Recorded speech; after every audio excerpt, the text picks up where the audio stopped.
நாடாளுமன்றத்தில் பேசுங்க. அதுக்கு தானே மக்கள் உங்களை வெற்றி பெற்று நாடாளுமன்றத்துக்கு அனுப்புனாங்க. அங்க பேசுறதுக்கு தில்லு திராணி இல்ல.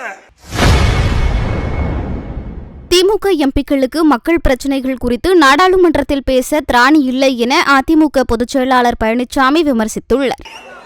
இன்றைக்கு இந்த போதைப் பொருளை தடுக்க வேண்டும் என்று குறிப்பிட்டால் உடனடியாக காங்கிரஸ் கட்சியை சேர்ந்த அதனுடைய தலைவர் திரு செல்வ பெருந்தகை அவர்கள் குறிப்பிடுகிறார்.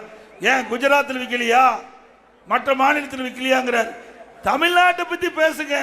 தமிழ்நாட்டுக்கு தானே செல்வ பெருந்தகை காங்கிரஸ் கட்சியுடைய தலைவராக இருக்காரு. தமிழ்நாட்டு மக்கள் பாதிக்கப்படுறாங்க போதைப் பொருளால.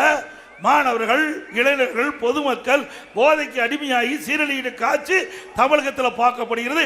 இதை குறிப்பிட்டு பேசினா அவர் மற்ற மாநிலத்தை ஒப்பிட்டு பேசுறார். சரி, மற்ற மாநிலத்தில் நீங்க பேசுவதாக இருந்தால் நாடாளுமன்றத்தில் பேசுங்க.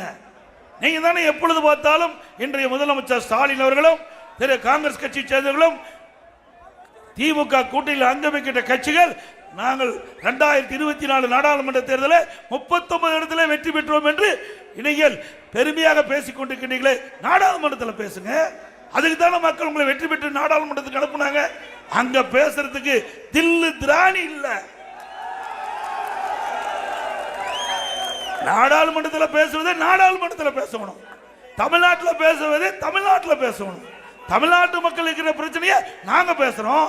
அதை தீர்ப்பதற்கு இந்த முதலமைச்சருக்கு தில்லு திராணி தெம்பு இல்ல. அதுக்கு வக்காலத்து வாங்குறாரு காங்கிரஸ் கட்சி தலைவர். அது மட்டும் இல்ல. செய்திகளை உள்ளது உள்ளபடி தெரிந்து கொள்ள ரெஃப்ளெக்ட் நியூஸை சப்ஸ்கிரைப் பண்ணுங்க.